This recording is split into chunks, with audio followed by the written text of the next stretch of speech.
1189 누누기도의 842번째 에스겔 40장 성경을 읽겠습니다. 우리가 사로잡힌 지 25째 해 성이 함락된 후 14째 해 첫째 달 열된 날에 곧 그날에 여호와의 권능이 내게 임하여 나를 데리고 이스라엘 땅으로 가시되 하나님의 이상 중에 나를 데리고 이스라엘 땅에 이르러 나를 매우 높은 산 위에 내려놓으시는데 거기에서 나무로 향하여 서문 형상 같은 것이 있더라. 나를 내리시고 거기에 이르시니 모양이 녹같이 빛난 사람 하나가 손에 삼줄과 측량하는 장대를 가지고 문에 서 있더니 그 사람이 내게 이르되 인자야 내가 내게 보이는 그것을 눈으로 보고 귀로 들으니 내 마음으로 생각할지어다. 내가 이것을 내게 보이려고 이리로 데리고 왔나니 너는 본 것을 다 이스라엘 족속에게 전할지어다 하더라.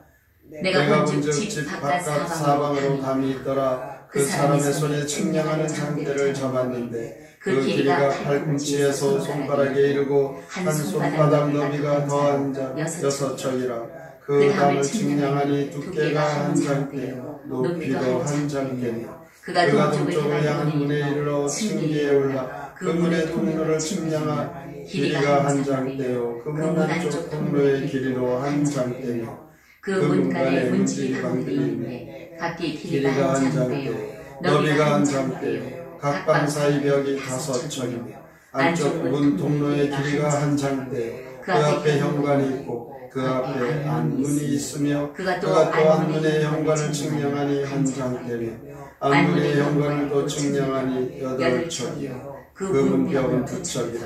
그 문의 현관이 안으로 향하였으며 그 동문간의 문지기방은 왼쪽에 셋이 있고 오른쪽에 셋이 있으니 그 셋이 각각 같은 크기요 그 좌우편 벽도 다 같은 크기며 또 그 문 통로를 측량하니 너비가 10척이요 길이가 13척이며 방 앞에 칸막이 벽이 있는데 이쪽 칸막이 벽도 한 척이요 저쪽 칸막이 벽도 한 척이며 그 방은 이쪽도 6척이요 저쪽도 6척이며 그가 그 문간을 측량하는 이 방 지붕가에서 저 방 지붕가까지 너비가 25척인데 방문은 서로 반대되었으며 그가 또 현관을 측량하니 너비가 20척이요 현관 사방에 뜰이 있으며 바깥문 통로에서부터 안문 현관까지 50척이며 문지기방에는 각각 닫힌 창이 있고 문 안 좌우편에 있는 벽 사이에도 창이 있고 그 현관도 그러하고 그 창은 안 좌우편에 버려 있으며 강문 벽 위에는 종려나무를 새겼더라. 그가 나를 데리고 바깥들에 있어 가니 그 산면에 박석 깔린 땅이 있고 그 박석 깔린 땅에 여러 방이 있는데 모두 30이며 그 박석 깔린 땅의 위치는 각 문간의 좌우편인데 그 너비가 문간 길이와 같으니 이는 아래 박석 땅이며 그 아래 문간 안뜰에서 안뜰 바깥문 앞까지 측량하니 그 너비가 100척이며 동쪽과 북쪽이 같더라. 그가 바깥뜰 북쪽을 향한 문간의 길이와 너비를 측량하니 길이는 50척이요 너비는 25척이며 문지기방이 이쪽에도 셋이요 저쪽에도 셋이요 그 벽과 그 현관도 먼저 측량한 문간과 같으며 그 창과 현관의 길이와 너비와 종려나무가 다 동쪽을 향한 문간과 같으며 그 문간으로 올라가는 7층계가 있고 그 안에 현관이 있으며 안뜰에도 북쪽 문간과 동쪽 문간과 마주대한 문간들이 있는데 그가 이 문간에서 북쪽 문간까지 측량하니 100척이더라.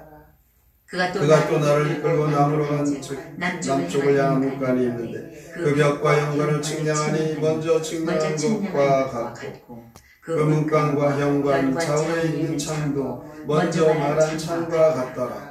그 문간의 길이는 50척이요 너비는 25척이며 또 그리로 올라가는 7층계가 있고 그 안에 현관이 있으며 또 이쪽 저쪽 문벽 위에 종려나무를 새겼으며 안뜰에도 남쪽을 향한 문간이 있는데 그가 남쪽을 향한 그 문간에서 맞은쪽 문간까지 측량하니 100척이더라. 그가 나를 데리고 그 난문을 통하여 안뜰에 들어가서 그 난문의 너비를 측량하니 그 길은 길이가 50척이요 너비가 25척이며 그 문지기 방과 벽과 현관도 먼저 측량한 것과 같고 그 문간과 그 현관 좌우에도 창이 있으며 그 사방 현관의 길이는 25척이요 너비는 5척이며 현관의 바깥을 향하였고 그 문벽 위에도 종려나무를 새겼으며 그 문간으로 올라가는 8층계가 있더라. 그가 나를 데리고 한쪽 동쪽으로 가서 그 문간을 측량하니 크기는 길이가 50척이요 너비가 25척이며 그 문지기 방과 벽과 현관이 먼저 측량한 것과 같고 그 문간과 그 현관 좌우에도 창이 있으며 그 현관이 바깥들로 향하였고 그 이쪽 저쪽 문벽 위에도 종려나무를 새겼으며 그 문간으로 올라가는 8층계가 있더라. 그가 또 나를 데리고 북문에 이르러 측량하니 크기는 길이가 50척이요 너비가 25척이며 그 문지기 방과 벽과 현관이 다 그러하여 그 좌우에도 창이 있으며 그 현관이 바깥들로 향하였고 그 이쪽 저쪽 문벽 위에 종려나무를 새겼으며 그 문간으로 올라가는 8층계가 있더라.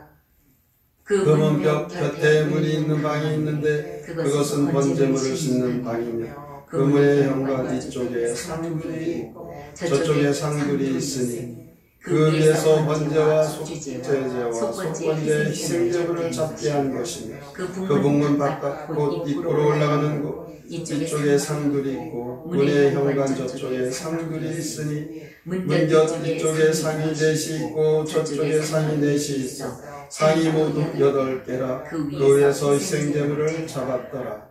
또 다른 돌로 만들어 번제로 쓰는 상 4시 있는데 그 길이는 1척 반이요 너비는 1척 반이요 높이는 1척이라 번제 희생 제물을 잡을 때에 쓰는 기구가 그 위에 놓였으며 현관 앞에는 길이가 손바닥 넓이만한 갈고리가 사방에 박혔으며 상들에는 희생 제물의 고기가 있더라.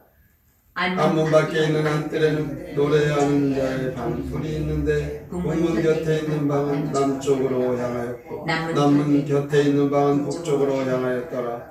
그가 내게 이르되 남쪽을 향한 이 방은 성전을 지키는 제사장들이 있을 것이요 북쪽을 향한 방은 제단을 지키는 제사장들이 있을 것이요 이들은 레위의 후손 중 사독의 자손으로서 여호와께 가까이 나아가 수종드는 자리라 하고 그가 또 그들을 측량하니 길이는 100척이요 너비는 100척이라 네모반 뜻하며 제단은 성전 앞에 있더라. 그가 나를 데리고 성전문 현관에 이르러 그 문의 좌우벽을 측량하니 너비는 이쪽도 5척이요 저쪽도 5척이며 두께는 문 이쪽도 3척이요 저쪽도 3척이며 그 현관의 너비는 20척이요 길이는 11척이며 문간으로 올라가는 층계가 있고 문벽 곁에는 기둥이 있는데 하나는 이쪽에 있고 다른 하나는 저쪽에 있더라. 에스겔 40장 시 새 성전에 대한 환상 함께 읽겠습니다. 포로생활 25년째인 첫째 달 10일 환상 중에 이스라엘 땅에 가서 성읍처럼 생긴 건물을 보는데 한 사람이 줄과 장대를 들고 있네. 그 건물은 새 예루살렘 성전인데 그 사람이 줄과 장대로 측량하네. 먼저 새 성전 바깥들로 들어가는 동쪽 문의 구석구석을 측량하네. 이어서 성전 바깥들로 들어가는 북쪽 문의 구석구석을 측량하고 그 다음은 성전 바깥들로 들어가는 남쪽 문의 구석구석을 측량하네. 그 사람은 또 안뜰로 들어가는 남문과 동문과 북문을 측량하고 이어 제사장들의 방을 측량한 후 새 성전 본관의 현관을 측량하네. 에스겔 40장에서 새 성전에 대한 환상이 묘사되고 있습니다. 이 새 성전의 구조를 보여줌으로써 하나님 나라의 교회 그리고 성도의 삶이 어떻게 발전하여 완성되어 가는지를 보여주고 있습니다. 하나의 온전한 성전이 이루어지기 위해서는 몇 가지 원리가 있습니다. 먼저 질서가 있어야 합니다. 오늘 본문의 이 성전의 모형을 보면 어느 것 하나 무질서하게 배열된 것은 없습니다. 에스겔이 하나님의 지시에 의해 성전 각 요소들을 측량자로 그 치수를 재는 것이 나타납니다. 5절부터 끝에 마지막 49절까지 보면 손에 삼줄과 측량하는 장대를 가지고 일일이 그 치수를 성경에 기록하고 있습니다. 이것은 성전이 하나님의 계획에 의해서 정교하게 완성되어졌음을 말씀해 주고 있습니다. 모든 양식이나 성전의 규모는 하나님의 명령에 의해 만들어진 것입니다. 하나님은 질서의 하나님이십니다. 하나님을 믿는 성도들은 교회에서뿐만이 아니라 가정에서, 사회에서 우리는 질서를 지키며 살아가야 합니다. 또 하나는 성전은 조화가 있어야 합니다. 본문의 이 성전 모양을 보면 성전의 각각의 그 부분들이 서로 연합하여지고 하나의 완전한 조합을 이루고 있음을 볼 수가 있습니다. 흔히 현대를 가리켜 개인주의, 모래알 시대 이렇게 말들을 합니다. 그러나 우리 그리스도인들은 다른 지체들과 합심하고 연합될 때에 비로소 온전해질 수가 있습니다. 이 성전 몇몇 가지 원리가 있다 했죠. 세 번째로 보면 이 성전의 모형에 우선순위가 있습니다. 에스겔은 성전을 측량할 때 성소의 그 지성소, 제단 이렇게 성전의 핵심 처소로부터 하지 않습니다. 도리어 성전 뜰, 문, 층계 이 부대 시설부터 먼저 측량하는 것을 보게 됩니다. 여기에 중요한 의미가 있습니다. 온전한 성전을 이루기 위해서는 성전의 그 주변 부대 시설들이 먼저 있어야 한다는 것이죠. 인간적인 시각으로 볼 때에 제일 중요하게 생각하고 제일 먼저 해야 될 것이 아니라 하나님이 보시는 관점에 그 제일 원하시는 것을 먼저 해야 된다는 것이죠. 하자할 것 없이 생각되는 그런 일이 하나님 나라에서는 너무너무 소중한 일이 된다는 것을 이 성전이 이루어지는 것을 통해서 우리에게 교훈합니다. 오늘 이 본문의 말씀처럼 하나님이 행하시는 거룩한 나라와 그 의를 이루어가는 참다운 하나님 나라의 교회의 그 구성원이 되고 함께 하나님 나라를 이루어가게 될 것입니다. 성령 안에 조화 있고 균형 있는 신앙생활을 하셔서 하나님이 인정하시는 하나님께 참 기쁨이 되는 하나님이 쓰시는 충성된 주의 일꾼들이 다 되시기를 주님의 이름으로 축원합니다. 아멘. 성경의 노래 에스겔 40장 함께 부릅니다.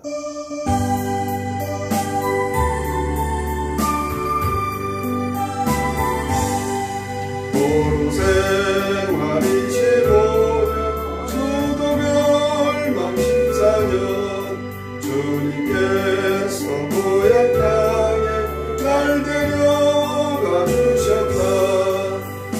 정든 빛의 별난 사랑 증강도구 가지고서 동서남북 모든 성문 증량하라 하느라 내 문 양쪽 기둥마다 종려나무 그리고 30개의 방앗마다 조리곱게 깔렸네. 꿈은 양쪽 영광에는 각자 모두 놓여있고 언제 쏟고